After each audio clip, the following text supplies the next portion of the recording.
आँख की किरकिरी 19वां भाग। हिमालय शिखर जिस यमुना को तुषार स्रुत अक्षय जल धारा दे रहा है और युग युग के कवियों ने मिलकर जिस यमुना में कवित्व स्रोत बहाया है, वो अक्षय है, वो चिरस्थायी है। इसकी कल ध्वनि में न जाने कितने विचित्र छंद ध्वनित हो रहे हैं और इसकी तरंग लीला में न जाने कितने युगों का पुलकोच्छ वसित भावावेग उद्वेलित हो रहा है। ये कौन कह सकता है। प्रदोष काल में उस यमुना के तट पर महेंद्र आकर जब बैठा, तब घनीभूत प्रेम के आवेश ने उसकी दृष्टि में, उसके निश्वास में, उसकी शिराओं में, उसकी अस्थियों में प्रगाढ़ मोह रस का प्रवाह संचारित कर दिया। आकाश में सूर्यास्त किरणों की स्वर्ण वीणा वेदना की मूर्छना में एक अश्रुतपूर्व संगीत में झंकृत हो उठी। विस्तीर्ण निर्जन बालू तट पर वह चित्र वर्ण छटा में दिन धीरे धीरे समाप्त हो गया। महेंद्र मानो काव्य लोक में पहुंच गया और अर्ध निमिलित नेत्रों से वृंदावन के गोधूली जाल में अपने अपने गोष्ठ को लौटने वाली धेनुओं का हंबारव सुनने लगा। वर्षा के मेघों से आकाश आच्छन्न हो आया। अपरिचित स्थान का अंधकार केवल कृष्ण वर्ण का आवरण ही नहीं होता, किंतु विचित्र रहस्य से परिपूर्ण होता है। उसमें से जो थोड़ी सी आभा अथवा आकृति दिखाई देती है, वो अज्ञात अनुच्चारित भाषा में बातें करती है। उस पार की रेती की अस्फुट पांडुरता ने, निस्तरंग जल की मसी कृष्ण कालिमा ने, बगीचे के घन पल्लव विशाल निम्ब वृक्ष की पुंजीभूत निस्तब्धता ने, तरुहीन म्लान धूसर तट को बंकिम रेखा ने, सब कुछ ने आषाढ़ संध्या के उस प्रदोष अंधकार में विविध अनिर्दिष्ट अपरिपुष्ट आकारों में एक साथ मिलकर महेंद्र को मानो चारों तरफ से घेर कर बंदी बना लिया। पदावली साहित्य में वर्णित वर्षाभिसार की महेंद्र को याद उठाई। अभिसारिका घर से चल पड़ी है। यमुना के उस तट पर वो अकेली आकर खड़ी हुई है, किंतु पार कैसे होगी। पार करो जी, मुझे पार करो जी। महेंद्र के हृदय के भीतर बार बार यही एक पुकार आकर आघात करने लगी। पार करो जी, मुझे पार करो। नदी के उस पार बहुत दूर अंधेरे में खड़ी है वो अभिसारिका, किंतु फिर भी महेंद्र ने उसे स्पष्ट देख लिया। उसका कोई काल नहीं, उसकी कोई उम्र नहीं, चिरकालीन गोप वाला है वो, किंतु फिर भी महेंद्र उसे पहचान गया। विनोदिनी है वो। अपने संपूर्ण विरह, संपूर्ण वेदना, संपूर्ण यौवन भार को लेकर वो उस काल से यात्रा करके न जाने कितने गीत और कितने छंदों में होती हुई आज के काल में आ पहुंची है। आज के इस निर्जन यमुना तट के ऊपर के आकाश में उसी का तो कंठस्वर सुनाई दे रहा है। पार करो जी, मुझे पार करो। पार पहुंचाने वाली नाव के लिए वो इस अंधकार में और कब तक इस तरह अकेली खड़ी रहेगी। पार करो जी, मुझे पार करो। बादलों के जरा फटते ही आकाश में कृष्ण पक्ष की तृतीया का चांद निकल आया। ज्योत्सना के माया मंत्र से वो नदी और नदी तट, वो आकाश और आकाश का सीमांत मानो इस पृथ्वी से बिल्कुल बाहर चला गया। मानो अब मृत्यु का कोई बंधन ही न रहा। मानो काल की संपूर्ण धारावाहिकता टूट गई। अतीत काल का समस्त इतिहास लुप्त हो गया। भविष्यत काल का समस्त फलाफल अंतहित हो गया।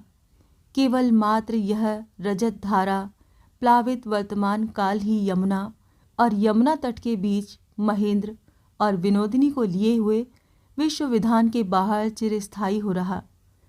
महेंद्र मतवाला हो उठा। विनोदिनी आज उसे अस्वीकार कर देगी। ज्योत्सना रात्रि के इस निर्जन स्वर्ग खंड को लक्ष्मी के रूप में सुसंपूर्ण नहीं करेगी, इस बात की वो कल्पना ही न कर सका। वो उसी क्षण उठकर विनोदिनी को ढूंढने के लिए बंगले की तरफ चल दिया। शयन गृह में जाकर उसने देखा सारा घर फूलों की सुगंध से भर उठा है। उन्मुक्त वातायत पथ से ज्योत्सना का प्रकाश शुभ्र शैया पर आकर पड़ रहा है। विनोदिनी ने बगीचे से फूल चुनकर उनसे मालाएं गूंथकर जूड़े में लपेटी हैं, गले में पहनी है, करधनी की तरह कमर से बांधी हैं। फूलों से भूषित होकर आज वो बसंत ऋतु की पुष्प भार से झुकी हुई भूल लुंठित लता की तरह चांदनी की शुभ्र शैया पर पड़ी हुई है। महेंद्र का मोह दूना हो उठा। उसने अवरुद्ध कंठ से कहा, विनोद, मैं यमुना किनारे तुम्हारी प्रतीक्षा में बैठा था, तुम यहाँ प्रतीक्षा कर रही हो। आकाश के चांद ने मुझे ये संवाद दिया और मैं चला आया। इतना कहकर महेंद्र बिस्तर पर बैठने के लिए अग्रसर हुआ। विनोदिनी चौंक कर बड़ी तेजी से उठ बैठी और अपना दाहिना हाथ हिलाती हुई बोली, जाओ, तुम जाओ, तुम इस बिछौने पर मत बैठना। तीव्र गति से बहती हुई पालशुदा नाव सहसा बालूचल से टकराकर जहां की तहां रुक गई। महेंद्र स्तंभित होकर खड़ा का खड़ा ही रह गया। बहुत देर तक उसके मुंह से कोई बात ही नहीं निकली और विनोदिनी इस डर से कि कहीं महेंद्र उसका कहा न माने, बिछौने से उठकर उसके सामने आ खड़ी हुई। महेंद्र ने कहा, तो फिर तुमने किसके लिए ये श्रृंगार किया है? यहां पड़ी पड़ी तुम किसकी प्रतीक्षा कर रही थी? विनोदिनी ने दोनों हाथों से अपनी छाती को दबाते हुए कहा, जिसके लिए श्रृंगार किया है वो मेरे हृदय के भीतर है। महेंद्र ने कहा, कौन है वो? बिहारी? विनोदिनी ने कहा, उसका नाम तुम अपने मुंह से उच्चारण न करो। उसी के लिए तुम पश्चिम में घूमती फिरती हो? हाँ, उसी के लिए। उसी के लिए तुम यहां प्रतीक्षा कर रही थी? हाँ, उसी के लिए। उसका पता मालूम कर लिया? नहीं, किंतु जैसे भी होगा मैं उसका पता लगाकर ही रहूंगी। किंतु मैं हरगिज नहीं लगाने दूंगा। न लगाने दोगे तो न सही, किंतु याद रखना, मेरे हृदय से उसे तुम किसी तरह भी नहीं निकाल सकोगे।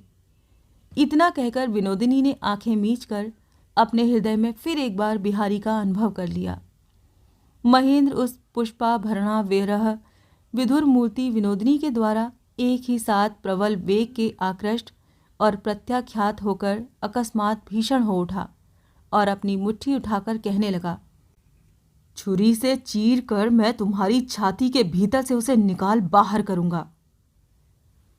विनोदिनी ने अविचलित मुख से कहा, तुम्हारे प्रेम की अपेक्षा तुम्हारी छुरी मेरे हृदय में आसानी से घुस जाएगी। तुम मुझसे डरते क्यों नहीं? यहां तुम्हारा रक्षक कौन है? तुम मेरे रक्षक हो। तुम खुद अपने आप से मेरी रक्षा करोगे। इतनी श्रद्धा, इतना विश्वास क्या अब भी तुम्हारे अंदर बाकी है?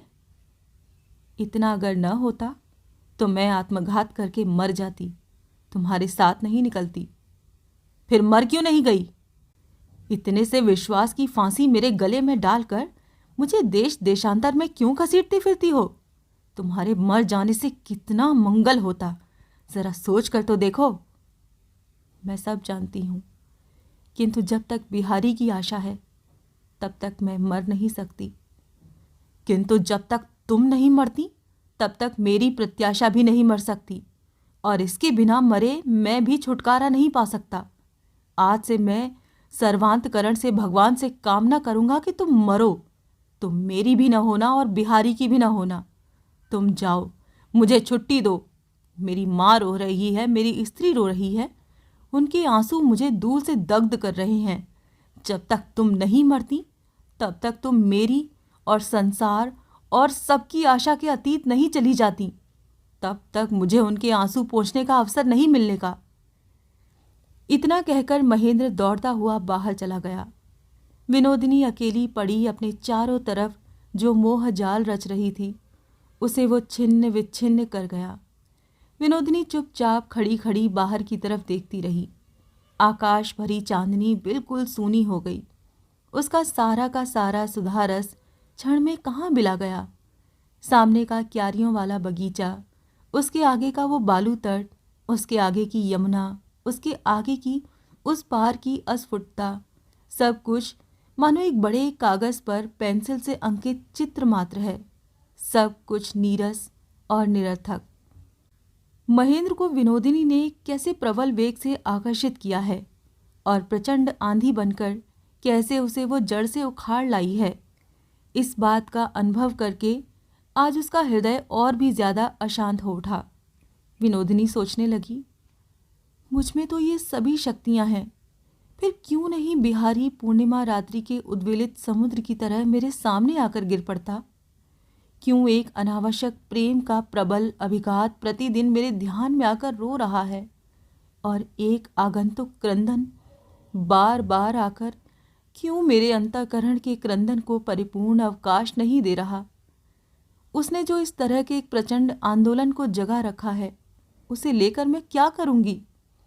आज जिन फूलों की मालाओं से विनोदिनी ने अपने को विभूषित किया था, उन पर महेंद्र की मुग्ध दृष्टि पड़ जाने से उसने उन सब को तोड़ मसल कर अलग फेंक दिया। वो सोचने लगी, उसकी सारी शक्ति वृथा है, उसकी सारी चेष्टाएं वृथा हैं, उसका जीवन वृथा है। ये कानन, ये चांदनी, ये यमुना तट, ये अपूर्व सुंदर संसार, सब कुछ वृथा है, वृथा है। इतनी व्यर्थता है, तो भी जो जहाँ है वो वहीं खड़ा है। संसार में किसी का भी लेश मात्र परिवर्तन नहीं हुआ। कल फिर सूर्य का उदय होगा और संसार अपने छोटे से छोटा काम करना भी नहीं भूलेगा। और बिहारी जैसे दूर था, वैसे ही दूर रहकर ब्राह्मण बालक को रोज की तरह बोधोदय का नया पाठ पढ़ाएगा। विनोदिनी की आंखें फट गईं और उनमें से आंसू निकल पड़े। आखिर वो अपने संपूर्ण बल और आकांक्षा को लिए हुए किस पत्थर को धकेल रही है? उसका हृदय रक्त में बह गया, किंतु उसका अदृष्ट सूचाग्र प्रमाण भी टस से मस नहीं हुआ। महेंद्र को रात भर नींद नहीं आई और अंत में श्रांत क्लांत शरीर जब शिथिल हो आया, तब भोर के वक्त उसकी आंख लग गई। काफी दिन चढ़ने के बाद 8-9 बजे उसकी आंख खुली तो वो भड़बड़ा कर उठ बैठा। गत रात्रि की कोई एक असमाप्त वेदना नींद के भीतर ही भीतर मानो प्रवाहित हो रही थी। सचेतन होते ही महेंद्र उसकी व्यथा अनुभव करने लगा। कुछ देर बाद ही रात की सारी घटना उसके मन में स्पष्ट होकर जाग उठी। सवेरे की सूर्य किरणों में अपनी अतृप्त निद्रा की क्लांति से उसे समस्त जगत और जीवन अत्यंत नीरस मालूम होने लगा। घर छोड़ने की ग्लानि, धर्म त्यागने का गंभीर संताप और अपने इस उद्भ्रांत जीवन का संपूर्ण अशांति भार महेंद्र किसके लिए वहन कर रहा है? मोहवेश शून्य प्रभात के प्रकाश में महेंद्र को ऐसा लगने लगा कि वो विनोदिनी से प्रेम नहीं करता। सड़क की तरफ उसने आंख उठाकर देखा कि सारा जागृत संसार व्यस्तता के साथ अपने काम में जुट पड़ा है, और उसी क्षण महेंद्र की दृष्टि के आगे संपूर्ण आत्मगौरव को पंख में डुबोकर एक विमुख नारी के चरणों में अकर्मण्य जीवन को प्रतिदिन आबद्ध रखने की जो मूढ़ता थी, वो सो स्पष्ट हो उठी। असल में प्रबल आवेग के उच्छ्वास के बाद हृदय में एक तरह का अवसाद आ जाता है, और क्लांत हृदय जब अपनी अनुभूति के विषय को कुछ समय के लिए दूर हटाए रखना चाहता है, भाव समुद्र के इस भाटे के समय तले का सारा दबा हुआ पंख बाहर निकल आता है। जो मोह लाता था उसे वितृष्णा हो जाती है। महेंद्र किस लिए अपने को इस तरह अपमानित कर रहा है, सो आज तक वो समझ नहीं सका। आज वो अपने मन में कहने लगा, मैं सब तरह से विनोदिनी से श्रेष्ठ हूं, फिर भी आज मैं सब तरह की हीनता और लांछना स्वीकार करके घृणित भिक्षुक की तरह उसके पीछे पीछे अहोरात्र दौड़ता फिर रहा हूं। ऐसा अद्भुत पागलपन कि शैतान ने मेरे दिमाग में भर दिया। विनोदिनी महेंद्र के लिए आज एक नारी के सिवाय और कुछ नहीं। विनोदिनी के चारों तरफ समस्त पृथ्वी के सौंदर्य से, समस्त काव्यों से, समस्त कहानियों से जो एक लावण्य ज्योति आकृष्ट हो रही थी, आज वो माया मरीचिका की तरह अंतर्ध्यान हो गई, और तब मात्र एक साधारण नारी बच रही। उसमें किसी तरह की अपूर्वता या विशेषता नहीं रही। तब महेंद्र इस धिक्कृत मोह चक्र से अपने को छुड़ाकर घर जाने के लिए व्यग्र हो उठा। जो शांति, जो प्रेम और जो स्नेह उसके पूर्व जीवन में था, आज वही उसे दुर्लभतम अमृत सा मालूम होने लगा। बिहारी का आशैशव अटल निर्भर बंधुत्व उसे आज महामूल्य मालूम होने लगा। वो मन ही मन कहने लगा, जो वास्तव में गंभीर और स्थायी है, उसमें बिना चेष्टा के, बिना बाधा के अपने को संपूर्णतः निमग्न रखा जा सकता है। इसी से हम उसके गौरव को नहीं समझ पाते। और जो चंचल छलना मात्र है, जिसकी परितृप्ति में भी लेश मात्र सुख नहीं, वो पीछे से खदेड़ खदेड़ कर हमें घुड़दौड़ के घोड़े की तरह दौड़ाती रहती है। इसीलिए उसे हम कामना की वस्तु समझते हैं। महेंद्र मन ही मन कह उठा, आज ही मैं घर लौट जाऊंगा। विनोदिनी जहां भी रहना चाहेगी वहां उसके रहने की व्यवस्था करके मैं मुक्त होऊंगा।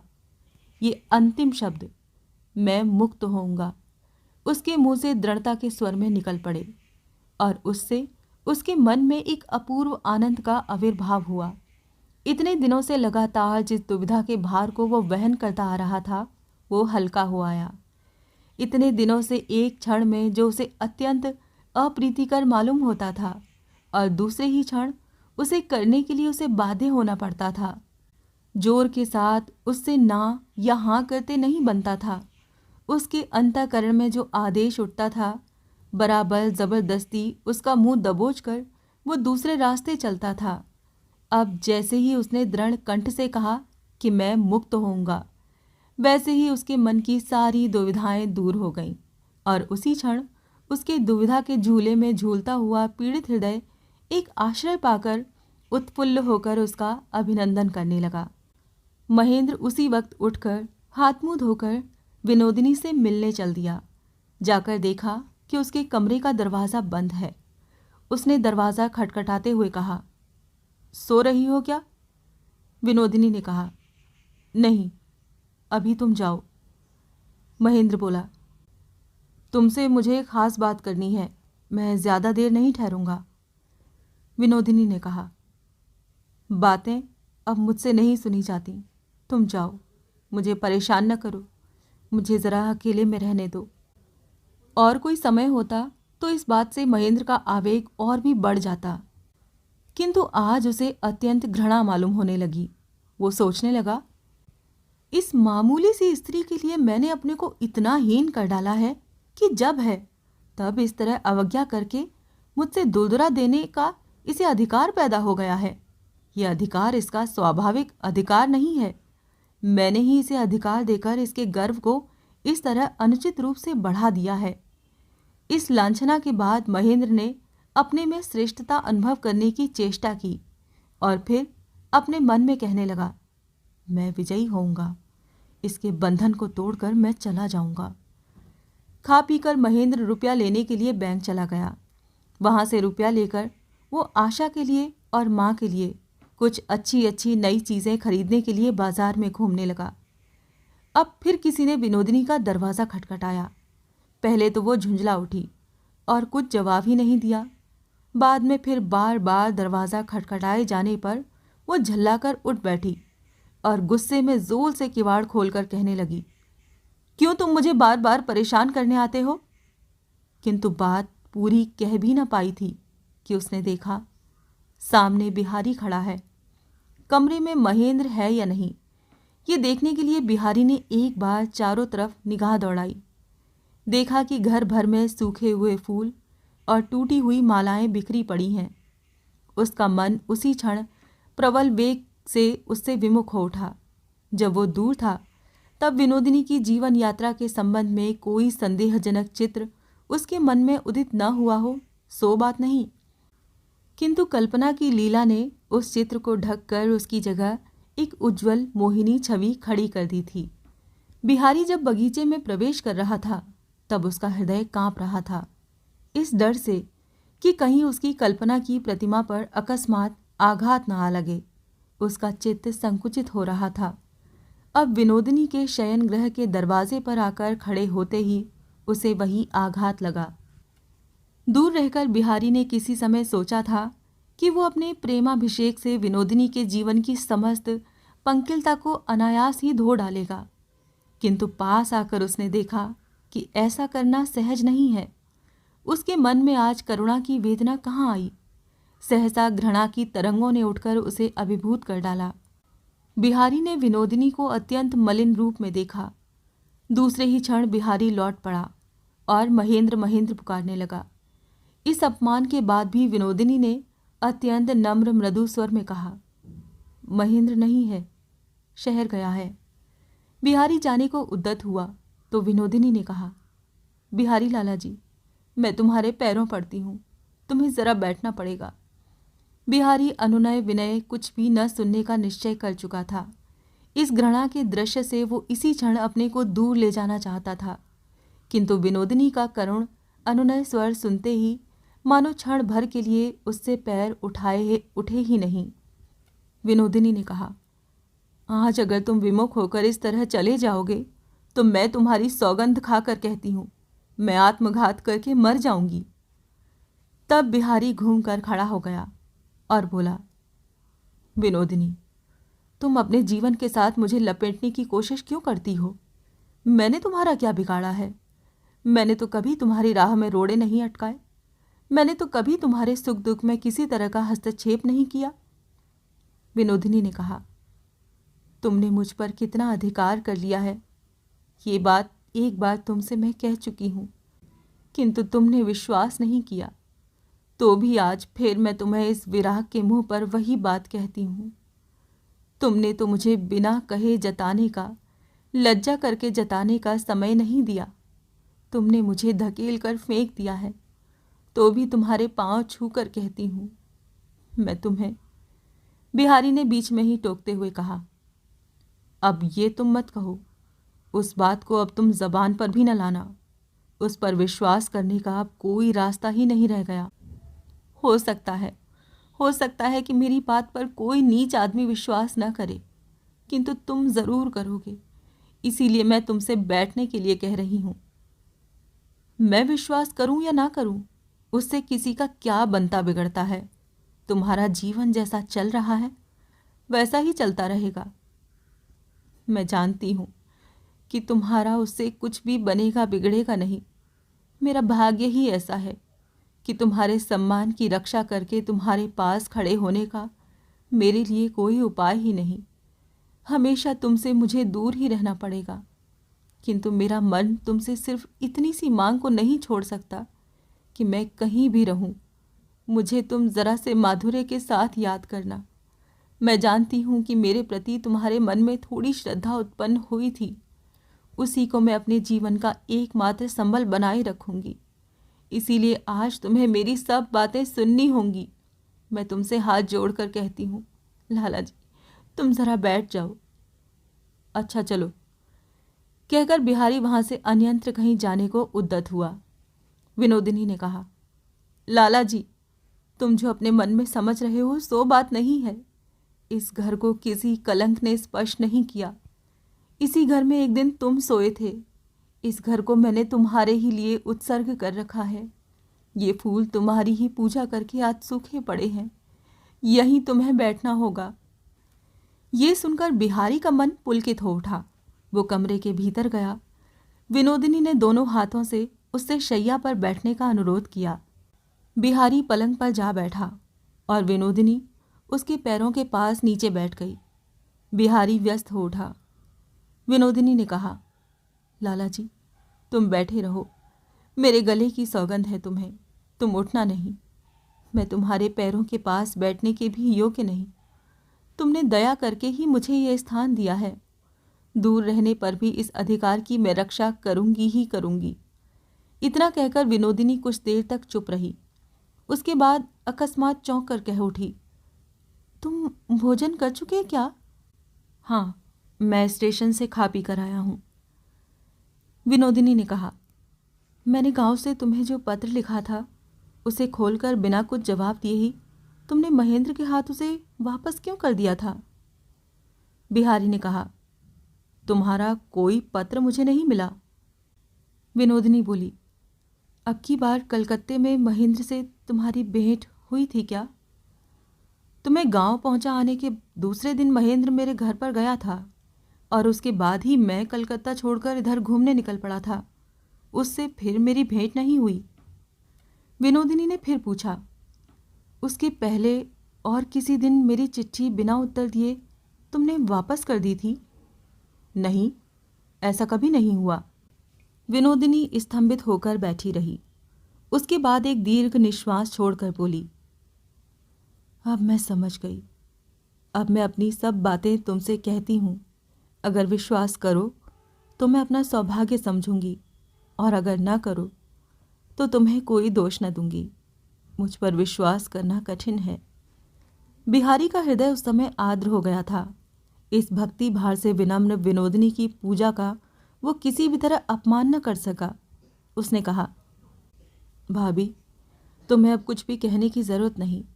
बिना कुछ सुने ही मैं तुम्हारा विश्वास करता हूँ। मैं तुमसे घृणा नहीं कर सकता। अब तुम एक भी शब्द मत कहो। इतना सुनते ही विनोदिनी की आंखों से आंसू गिरने लगे। उसने बिहारी के पांव की धूल माथे से लगा ली। बोली, सब बातें बिना बताए मैं जी नहीं सकती। जरा धीरज रख के तुम्हें सुनना ही होगा। तुमने मुझे जो आदेश दिया था उसे मैंने शिरोधार्य कर लिया। यद्यपि तुमने मुझे एक पत्र भी नहीं दिया, फिर भी मैं अपने गांव वालों की निंदा और हंसी को सहती हुई गांव में ही अपना जीवन बिता देती। तुम्हारे स्नेह के बदले तुम्हारे शासन को ही अपना लेती, किंतु विधाता को ये स्वीकार न था। मैंने जिस पाप को जगाया था उसने मुझे निर्वासन में भी नहीं टिकने दिया। महेंद्र ने गांव में जाकर मेरे घर के दरवाजे पर जाकर मुझे सबके सामने लांछित किया। उस गांव में फिर मेरे लिए स्थान नहीं रहा। दूसरी बार फिर तुम्हारे आदेश के लिए मैंने तुम्हें बहुत खोजा, पर किसी भी तरह मैं तुम्हें पा न सकी। महेंद्र ने तुम्हारे पीछे मेरी खुली हुई चिट्ठी तुम्हारे घर से वापस लाकर मुझे धोखा दिया। मैंने समझा कि तुमने मुझे बिल्कुल ही त्याग दिया। इसके बाद मैं बिल्कुल ही नष्ट हो सकती थी, किंतु मालूम नहीं तुम में क्या गुण है। तुम दूर रहकर भी रक्षा कर सकते हो। तुम्हें मैंने अपने मन में स्थान दिया है, इसी से मैं पवित्र हो गई हूँ। एक दिन तुमने मुझे दूर करके अपना जो परिचय दिया है, तुम्हारा वही कठोर परिचय कठोर सोने की तरह, कठोर माणिक की तरह मेरे मन में विराज रहा है। उसने मुझे महामूल्य कर दिया है। देव, आज मैं तुम्हारे इन चरणों को छूकर कहती हूँ, मेरा वो मूल्य नष्ट नहीं हुआ है। बिहारी चुप बैठा रहा। विनोदिनी ने भी फिर कोई बात नहीं की। अपराह्न का प्रकाश क्रमशः म्लान होता जा रहा था। इतने में महेंद्र घर के द्वार के पास आकर बिहारी को देखकर चौंक पड़ा। विनोदिनी के प्रति उसके मन में जो एक उदासीनता पैदा हो रही थी, वो ईर्ष्या की ताड़ना से दूर हो चली।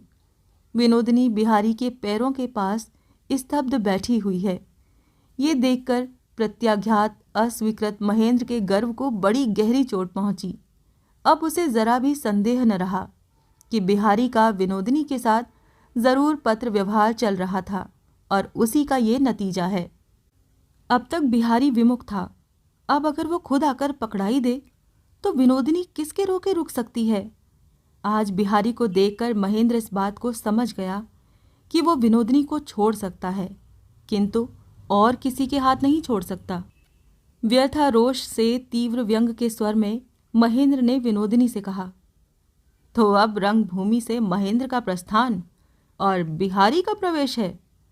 दृश्य बहुत सुंदर है।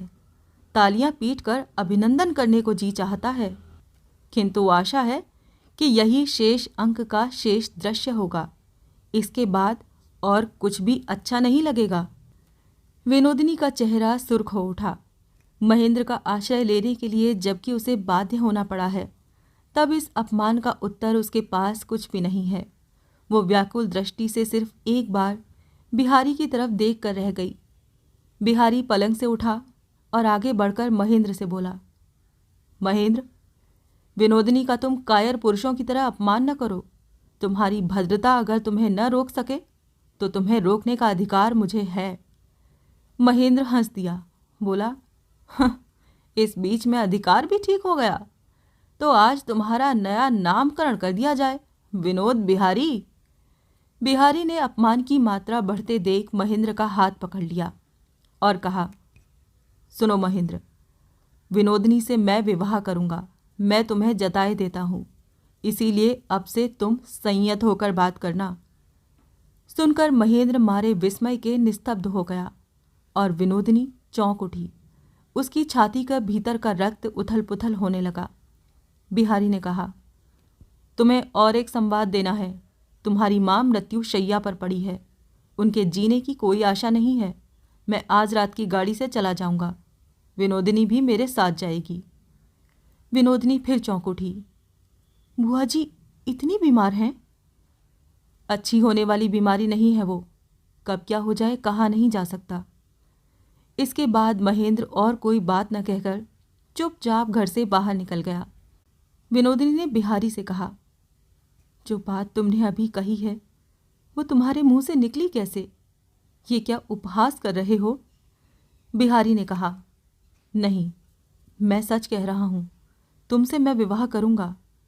इस पापिष्ठा का उद्धार करने के लिए नहीं, मैं तुमसे प्रेम करता हूं, श्रद्धा करता हूं, इसलिए।